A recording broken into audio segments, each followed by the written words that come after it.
मातरम। हरे कृष्णा। आज कृष्ण जन्माष्टमी है।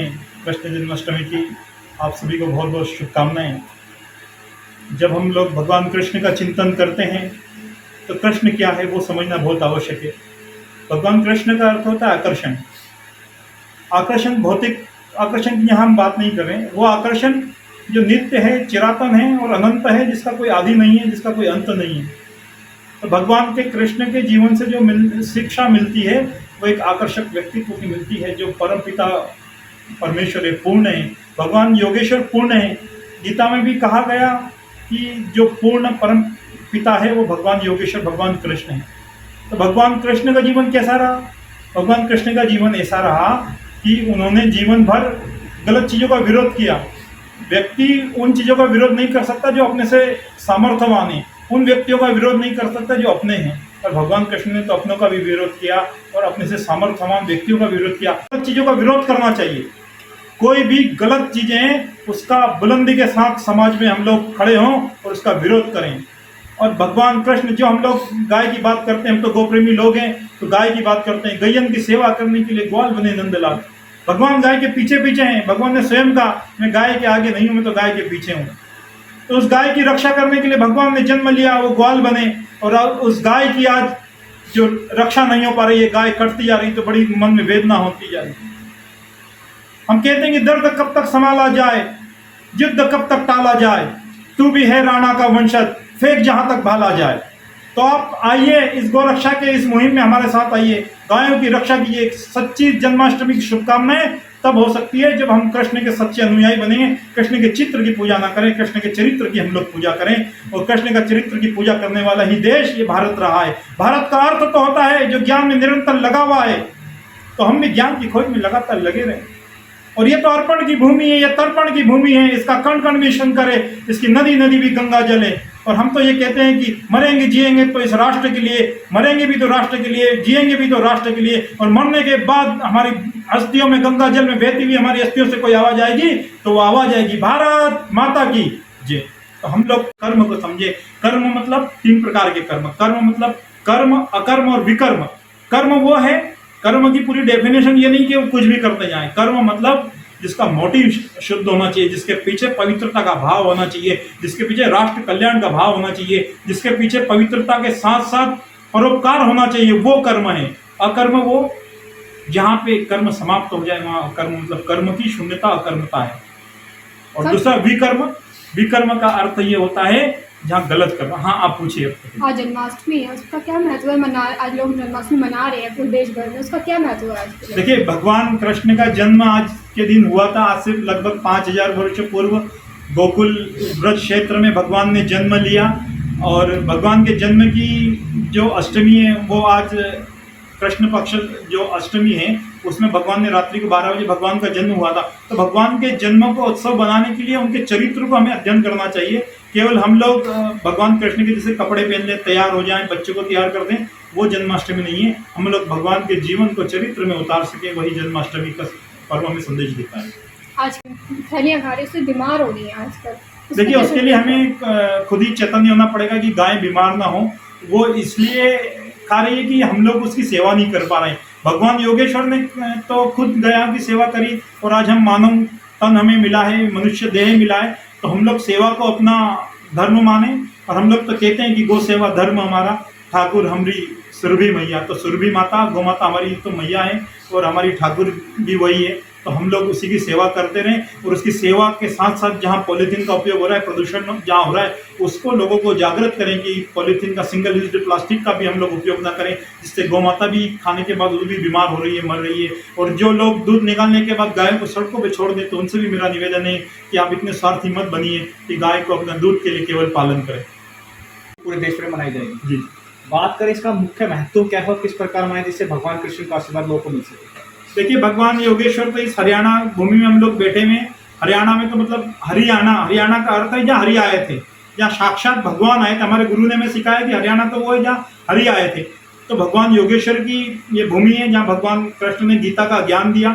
तो कृष्ण जन्माष्टमी का सबसे सही उद्देश्य कि हम लोग सबसे पहले धर्म को समझे। धर्म अर्थात धारण करना, द्र धातु से बना हुआ है। हम लोग अच्छी अच्छी चीज़ों को धारण करें। धारण करने के बाद अच्छा कर्म करें। जिस दिन हम धर्म को समझ जाएंगे तो अच्छा कर्म कर पाएंगे। तो भगवान कृष्ण को समझना, भगवान कृष्ण को जीवन में उतारने का उद्देश्य है कि हम लोग अन्याय के खिलाफ आवाज उठाना सीखें। वो भले अपना क्यों ना हो और हमसे सामर्थ्यवान क्यों ना हो, तो हम अन्याय के खिलाफ आवाज उठाएं, गलत चीजों के खिलाफ आवाज उठाएं, गो की रक्षा करें। यही कृष्ण जन्माष्टमी का पर्व हमें पावन संदेश देता है। हमारी संस्कृति लगातार भगवानों को पूजता है, परंतु आज का जो माहौल बन चुका है सिर्फ उनके पर्व को पूजा जाता है, उसके बाद लोग भूल जाते हैं। बहुत अच्छा प्रश्न योगेश जी आपने किया कि लगातार केवल पर्व के दिन एक दिवसीय भगवान हो गए। पर भारतीय संस्कृति तो उत्सव धर्मिता की संस्कृति है। 365 दिन नित्य नई त्योहार, यदि त्योहारों की गिनती की जाए तो 365 दिनों से भी ज़्यादा त्योहार हो जाएंगे। तो ऐसा नहीं है कि एक दिन की पूजा करनी। हमारे जीवन में, हमारे कर्तव्य में ईश्वर होना चाहिए। हम लोग निस्वार्थ भक्ति करें। और भगवान ने कहा कि अनन्य चिंतयन्ता मां ये जना परिपासते तेषाम अभियुक्ता नाम योग क्षेम वहाम्यम। भगवान ने कहा तू मेरी अनन्य भाव से भक्ति कर, तेरा योग क्षेम में चलाऊंगा। और वैकुंठ धाम, गोकुल धाम तो कहाँ है? जहाँ जीवन में कुंठा समाप्त हो जाती है वहाँ वैकुंठ हो जाता है। तो अपने जीवन की कुंठा को समाप्त कर दें और भगवान की शरण में जाएं, हर कर्म भगवान को समर्पित करते हुए जाएं। यही कृष्ण जन्माष्टमी का पावन संदेश है। और हम 365 दिन हरि को, नारायण को हृदय में रखकर हर कर्म भगवान को समर्पित की जाइए। तो हर हर महादेव की संस्कृति है, यहाँ हर व्यक्ति देवता स्वरूप है। तो उस प्रकार से हर व्यक्ति में नित्य नारायण के, हरि के, महादेव के दर्शन करते चले जाएं। बात करते हैं संस्कृति हमारी कहती है कि हमारे गौ माता को पूजा जाता है, 84 करोड़ देवी देवता से निवास करते हैं। वहीं हमारे विज्ञान की बात करते हैं, विज्ञान कहता है कि इसके गौमूत्र, गोबर से हमारे पवित्र होते हैं। तो दोनों को देखा जाए साइंटिफिक रीजन से, परंतु आज जो हालत लगातार गौ माता का दिन प्रतिदिन कटना, दिन प्रतिदिन गौ माता कम होती जा रही है, तो कहीं ना कहीं हमारी संस्कृति को कहीं ना कहीं डाउन होते दिख रही है। हाँ, निश्चित रूप से संस्कृति का पतन कैसे हो गया? क्योंकि हम हमारी गुरुकुल शिक्षा पद्धति से भिन्न हो गए। हमारी शिक्षा पद्धति को बड़े प्लान्ड वे में, योजनाबद्ध तरीके से इंडियन एजुकेशन एक्ट बनाकर हमारे गुरुकुलों को नष्ट कर दिया गया। तो गुरुकुल से निकलने वाले व्यक्ति राम हुए, गुरुकुल से निकलने वाले कृष्ण हुए, गुरुकुल से निकलने वाले विश्वामित्र ने जो तैयार किए, ऐसे बहुत सारे ऋषि परंपरा से अर्जुन हुए, अरुणी हुए, तो वो अब कहाँ निकल पा रहे हैं? अभी तो एक ऐसी शिक्षा पद्धति भी समाज में विकसित हो गई है जिसकी मुझे यहाँ आज टिप्पणी नहीं करनी है, पर आपने विषय छेड़ा तो कर देता हूँ। कुछ ऐसे बच्चे भी तैयार हो रहे हैं जो ये नारे लगाते हैं कि भारत तेरे टुकड़े होंगे हजार। इस प्रकार की शिक्षा पद्धति समाज में कहीं ना कहीं बड़ा दर्द होता है कि हम लोग उन बच्चों को शिक्षित नहीं कर पा रहे हैं। वो बच्चे नहीं, वो तो मतलब देशद्रोही हो गए। तो इस प्रकार की शिक्षा पद्धति कहीं ना कहीं हमारी शिक्षा में, हमारी किस व्यवस्था में कुछ न कुछ त्रुटि है जिसे हमें ठीक करना चाहिए। और जन्माष्टमी में कहते हैं कृष्ण भगवान ने जन्म किया, इसलिए जन्म था कि हम कंस रूपी जो रावण था उसको समाप्त किया था, बुराई पर अच्छाई का जीत हुई थी। परंतु आज जो हमारे मन, हमारे देश में जो कंस पैदा हो रहा है, हमारे अंदर जो बुराई पैदा हो रही है, उसको खत्म करने के लिए किस प्रकार कार्य किया? यानी बहुत सुंदर प्रश्न आपने किया। कंस का अर्थ तो यही है कि हमारे अंदर के विकार, उसे समाप्त किया जाए। उस समय कृष्ण और कंस की लड़ाई जो हुई थी उसका एक मूल कारण तो ये भी था कि टैक्सेशन।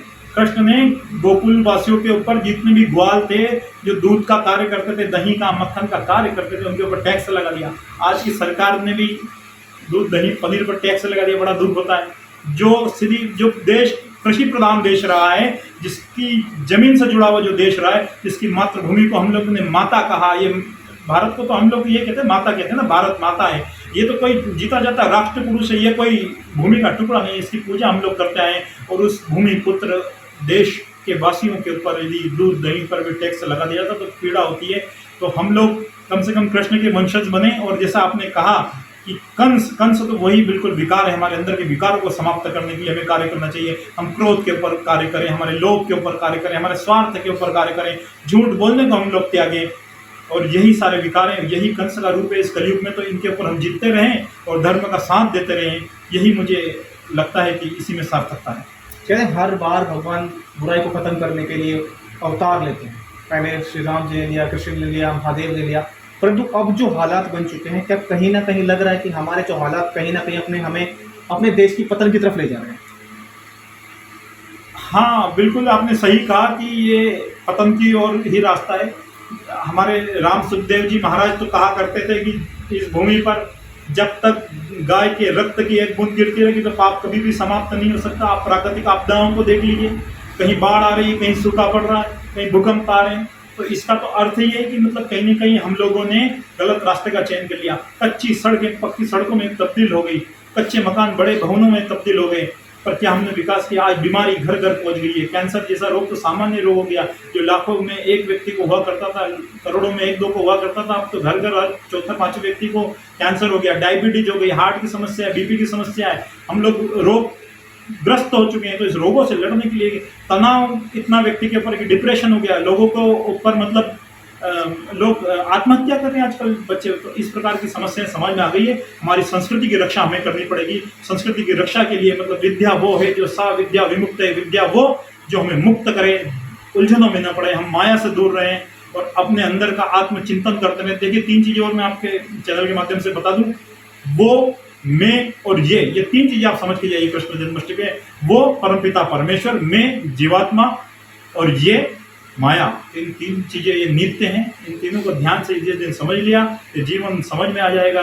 हम लोग अपना कर्म धर्म स्वरूप कर पाए, धर्म के अनुसार कर पाए। यही कृष्ण जन्माष्टमी का पावन पर्व हमें संदेश देता है कि धर्म के आधारित होकर हमारा जीवन चलता रहे, हम धर्म की रक्षा करते रहे। आप लोग को बहुत बहुत धन्यवाद, आप लोग यहाँ आए, मुझे ध्यानपूर्वक सुना। कृष्ण वंदे जगद्गुरु, बहुत बहुत प्रणाम, धन्यवाद। की लेटेस्ट खबरें जानने के लिए चैनल को सब्सक्राइब और बेल आइकन को प्रेस करना ना भूलें।